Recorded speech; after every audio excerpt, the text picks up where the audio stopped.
Students 10th class की math का हम जो है आज एक्सरसाइज नंबर 1.3 का क्वेश्चन नंबर 3, 4 और 5 करने जा रहे हैं। ठीक है जी। क्वेश्चन नंबर 3 है, आपके पास z की एक वैल्यू गिवन है और आपने जो है वेरीफाई करना है। इट मीन्स कि इस क्वेश्चन का भी बुक के एंड में आंसर नहीं होगा, इसमें लेफ्ट राइट प्रूव करना है।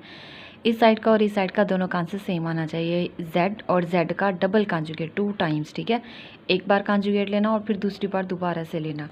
ठीक है, आप इस क्वेश्चन को देखें, यहाँ पे z की वैल्यू दी गई है, हर पार्ट में ये सेम रहनी है। अब आपने क्या करना है, वन जो है z को लिख लिया आपने 5 - 2 आयोटा। अब एक बार कॉन्जुगेट लेंगे तो साइन क्या होगा, आयोटा वाली टर्म का चेंज हो जाएगा, पॉजिटिव हो जाएगा। माइनस जो है, हमने कहा था कि जब भी कॉन्जुगेट की एक लाइन लगाते हैं तो प्लस का जो साइन है वो माइनस में कन्वर्ट हो जाता है, जो माइनस का होता है वो प्लस में कन्वर्ट हो जाता है। तो ये जो है कॉन्जुगेट का आंसर आ गया है। अब जब एक बार और लेंगे इसी कॉन्जुगेट के ऊपर तो ये दो लाइंस आ जाएंगी, डबल हो गया ना 2 टाइम्स। तो अब दोबारा से जब लेंगे तो ये प्लस वाले का जब हम कॉन्जुगेट ले रहे हैं तो ये माइनस में आ गया। ठीक है, तो इट मीन्स कि अब जो ये माइनस वाला है ये कौन सी वैल्यू थी, ये z ही था ना। तो हमने मतलब ये देखें कि दोनों साइड्स का सेम आंसर निकाल लिया है। ये एक साइड हो गई, ये राइट हैंड साइड, और ये लेफ़्ट, दोनों का सेम आंसर आ रहा है। इट मीन्स कि ये प्रूव हो गया। दोबारा से आप वही क्वेश्चन लिख देते होते हैं। ठीक है, सेकंड पार्ट में देखें, यहाँ पे जो है मॉडुलस भी लेना है। मॉडुलस के लिए हमने कल बात की थी कि ये जो फार्मूला है ना, ये वाला, ये अप्लाई करना है, x² + y²। ठीक है, तो इसी तरह यहाँ पे भी सेम वही होगा कि पहली वैल्यू का स्क्वायर और दूसरी वैल्यू का स्क्वायर। तो स्क्वायर की वजह से माइनस जो है वो पॉजिटिव में कन्वर्ट हो जाएगा। तो 5 × 5 = 25, 2 × 2 = 4, तो 25 + 4 क्या हो गया 29। अब ये एक आंसर आ गया z का। ठीक है, कॉन्जुगेट हमने ले लिया।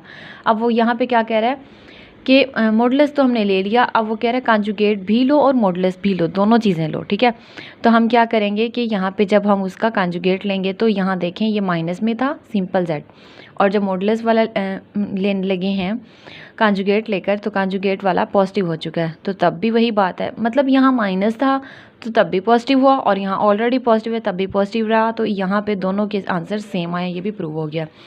थर्ड पार्ट है, यहाँ पे देखें माइनस कह रहा है कि माइनस वाले का भी लें। ठीक है, माइनस वाला क्या होगा, आपको पता है कि सिंपल जो है z वो ये वैल्यू थी, तो जब हम माइनस अप्लाई करेंगे तो ये साइन चेंज हो जाएंगे, मतलब माइनस z की वैल्यू लेना चाह रहे हैं तो माइनस अंदर शिफ्ट हो जाएगा, बाहर माइनस हो तो अंदर वाले साइन चेंज हो जाते हैं। ठीक है, ये माइनस पॉजिटिव में कन्वर्ट हो गया। अब आपको पता ही है कि आपने जब मॉडुलस लेना होता है तो स्क्वायर्स लेते हैं, फिर से वही 29 आंसर आ गया।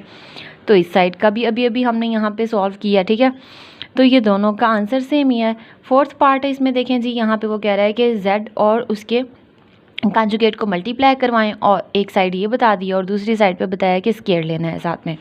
तो जब हम मल्टीप्लाई करवा रहे हैं, देखें ये z है माइनस वाला और ये कॉन्जुगेट है तो ये पॉजिटिव वाला है। ठीक है, आप सेपरेट पहले इस तरह से ये 2 स्टेप भी शो करवा सकते हैं हर पार्ट में, अगर जहाँ जहाँ ज़रूरत है। तो अब इन दोनों को मल्टीप्लाई करवाएंगे, 5 × 5 = 25, 5 × 2 = 10, इस तरह से सिंपल मल्टीप्लाई किया और अल्टा स्क्वायर की वैल्यू -1 भी पुट की है। फिर से वही बात कि 29 आंसर आया। ठीक है, ये एक साइड का आंसर आ गया। यहाँ पे उसने कहा है कि मॉडुलस भी और स्क्वायर भी। मॉडुलस तो हम यहाँ भी ले चुके हैं, तो यहाँ पे मॉडुलस का आंसर हमारा 29 आया स्क्वायर रूट में। जस्ट स्क्वायर लेंगे तो स्क्वायर और स्क्वायर रूट कैंसिल हो जाएंगे, ये सिंपल 29 आ गया। अब ये वाला और ये वाला आंसर दोनों सेम है, लेफ़्ट और राइट। फ्रॉम 1 और 2 हम कह सकते हैं कि लेफ़्ट राइट प्रूव हो गया। बस यही वैल्यू बार बार हर पार्ट में लेनी है। नेक्स्ट पार्ट देखते हैं हम। हाँ जी, लास्ट पार्ट है 5th वाला। इसमें उसने कहा है कि मॉडुलस तो दोनों का है लेकिन एक में माइनस भी और साथ में कॉन्जुगेट भी है। पॉजिटिव z माइनस में था, फिर उसका कॉन्जुगेट लिया तो ये पॉजिटिव में कन्वर्ट हो गया। अब आपने माइनस जब दोनों पे अप्लाई किया, पिछले पार्ट में अभी हमने किया, ठीक है, माइनस अप्लाई किया तो ये साइन यहाँ पे चेंज हो गए हैं। अब मॉडुलस जब लेते होते हैं तो हमेशा पहली वैल्यू का स्क्वायर, दरम्यान में प्लस, फिर दूसरी वैल्यू का स्क्वायर। तो 5 × 5 = 25, 2 × 2 = 4, सारे 29 वाले ही पार्ट्स हैं, बहुत ईजी है। यहाँ पे भी वही आंसर आ गया। यहाँ पे सिंपल आपने लेना है तो ये चीज़ भी आप फर्स्ट पार्ट में बार बार कर चुके हैं, यहाँ भी सेम आंसर है, ये प्रूव हो गया। नेक्स्ट क्वेश्चन नंबर 4 की तरफ चलते हैं। क्वेश्चन नंबर 4 में आपसे कहा गया है कि वेरीफाई करना है। ठीक है जी, क्वेश्चन नंबर 4 को यहाँ भी देख लें कि ये सारे पार्ट्स जो है ना आपके सारे आंसर सेम आने चाहिए, मतलब ये वाली जो वैल्यू है ये चेंज कर दी गई है। अब ये z है आपके पास, आपने माइनस लेना है तो माइनस अप्लाई करेंगे तो ये साइन यहाँ पे चेंज हो जाएंगे दोनों वैल्यूज़ के। ठीक है, कॉन्जुगेट भी इधर ले लेते हैं।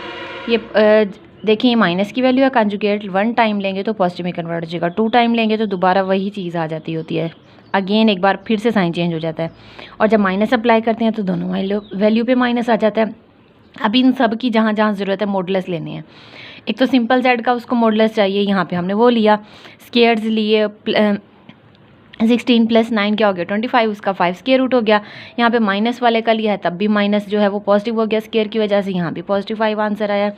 डबल कंजुगेट लेना है तो यहाँ पे देखें ये वाली वैल्यू है, तो यहाँ भी -3 का वही पॉजिटिव स्क्वायर हुआ, 25 का 5 स्क्वायर रूट आई है। यहाँ पे माइनस है तो ये वाली टर्म ले ली, मतलब कभी इसकी कभी इसकी कभी इसकी कभी इसकी, सब के ही मॉडुलस लेने। मॉडुलस लेने में आपको पता है स्क्वायर्स लेते हो, स्क्वायर्स की वजह से प्लस हो या माइनस, इस बात से फ़र्क नहीं पड़ रहा, पैटर्न सेम है, जस्ट x² + y² और स्क्वायर रूट लगाते हो तो सारे चारों के चारों आंसर सेम आए हैं। एंड में दोबारा यही इक्वेशन लिख दें कि आपका ये प्रूव हो गया है। लास्ट क्वेश्चन अब हमारा रह गया 5 वाला। इसमें आपको क्या कहा गया है कि यहाँ पे जो है उसने कहा है, ये क्वेश्चन है Z1 और Z2 की वैल्यू दी हुई है, तो जब क्वेश्चन पूरा सॉल्व कर लें तो फाइनल आंसर में से उसने कहा है कि रियल और इमेजिनरी, रियल पार्ट और इमेजिनरी, इमेजिनरी कौन सा होता है, इमेजिनरी आयोटा वाला, और रियल कौन सा, बगैर आयोटा के सिंपल वाला फर्स्ट पार्ट, ठीक है। तो उनके आंसर्स बताने के कौन सा बस मेंशन कर देना है हमने जस्ट। तो यहाँ पे देखें आपने Z1 और Z2 उसने दिया हुआ है, आपको यहाँ पे दोनों ब्रैकेट में नज़र आ रहे हैं तो मीन्स के मल्टीप्लाई हो रहे हैं। आपने क्या किया, दोनों को मल्टीप्लाई करना है, 2 को इन दोनों वैल्यूज़ से, 3 को भी इन दोनों वैल्यू से, यहाँ तक आपने कर लिया। आयोटा स्क्वायर की वैल्यू पुट कर दी, उसके बाद दोनों आयोटा की सेम टर्म्स थी, आंसर के साथ बड़ी वैल्यू वाला साइन आया है, और यहाँ पे आयोटा स्क्वायर की वैल्यू -1 जब पुट की है तो पॉजिटिव नेगेटिव हो गया है। -3 और -2 रियल पार्ट थे तो इन दोनों को सेपरेट किया है तो ये -5 आया, आंसर के साथ बड़ी वैल्यू वाला साइन। यहाँ पे 1 लिखें ना लिखें हमारी अपनी मर्जी होती है, अंडरस्टूड होता है। जहाँ कोई वैल्यू नहीं होती थी ना कोफिशिएंट, तो वहाँ पे 1 कंसीडर किया जाता है। तो ये जो पार्ट है ये हमारा रियल RE साथ में हमने मेंशन किया, ये वाला पार्ट हो गया, और ये जो -1 है आयोटा के साथ वाला, यहाँ पे ये इमेजिनरी पार्ट हो गया। यही फाइनल आंसर आज आपकी एक्सरसाइज नंबर 1.3 कंप्लीट होगी। Thank you.